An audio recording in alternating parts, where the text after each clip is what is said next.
Halo semuanya, dengan saya Hesel Tiko Alu. Pada kesempatan kali ini, saya akan menjelaskan asas-asas perjanjian yang ada di dalam hukum perdata. Ada 5 asas-asas hukum perdata yang dikenal dalam perjanjian.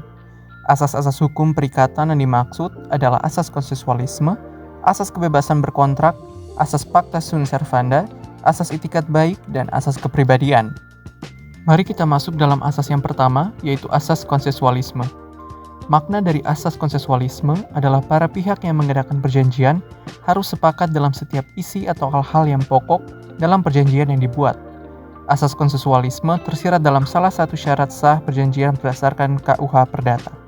Pasal 1320 KUH Perdata menerangkan bahwa supaya terjadi persetujuan yang sah, perlu dipenuhi 4 syarat. Yang pertama, kesepakatan mereka yang mengikat dirinya. Yang kedua, kecakapan untuk membuat suatu perikatan. Yang ketiga, suatu pokok persoalan tertentu. Yang keempat, suatu sebab yang tidak terlarang. Asas yang kedua yaitu asas kebebasan berkontrak. Kebebasan berkontrak tersirat dalam pasal 1338 KUH Perdata yang menerangkan bahwa semua persetujuan yang dibuat sesuai dengan undang-undang berlaku sebagai undang-undang bagi mereka yang membuatnya. Persetujuan itu tidak dapat ditarik kembali selain dengan kesepakatan kedua belah pihak atau karena alasan-alasan yang ditentukan oleh undang-undang. Persetujuan harus dilaksanakan dengan itikat baik. Kemudian terangkan Agus Y. Hernoko dalam Hukum Perjanjian Asas Proporsionalitas dalam Kontrak Komersial terkait asas kebebasan berkontrak, para pihaknya memiliki kebebasan untuk hal-hal sebagai berikut. Yang pertama, menentukan atau memilih klausa dari perjanjian yang akan dibuat. Yang kedua, menentukan apa yang menjadi objek perjanjian. Yang ketiga, menentukan bentuk perjanjian. Dan yang keempat, menerima atau menyimpangi ketentuan undang-undang yang bersifat opsional. Asas yang ketiga yaitu asas pacta sunt servanda. Jika diterjemahkan dari bahasa Latin, pacta sunt servanda berarti janji harus ditepati. Diterangkan Heri Purwanto dalam Mimbar Hukum volume 21 nomor 1, asas pacta sunt servanda adalah asas atau prinsip dasar dalam sistem hukum civil law, yang dalam perkembangannya diadopsi dalam hukum internasional.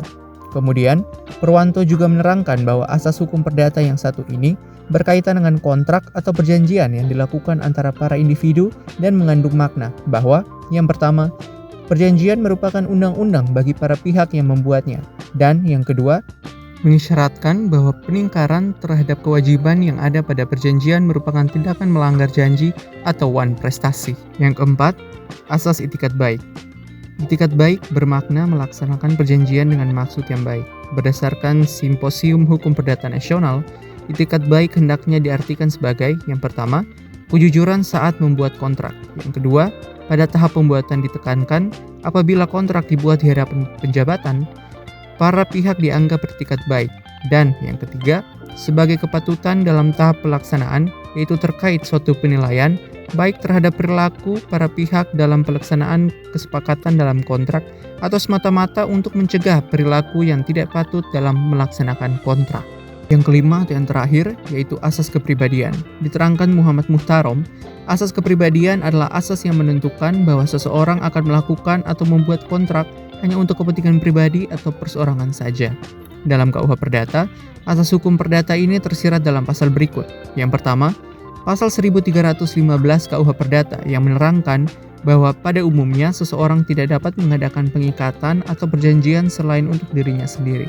Yang kedua, pasal 1340 KUH Perdata yang menerangkan bahwa persetujuan hanya berlaku antara pihak-pihak yang membuatnya. Persetujuan tidak dapat merugikan pihak ketiga. Persetujuan tidak dapat memberi keuntungan kepada pihak ketiga selain dalam hal ditentukan.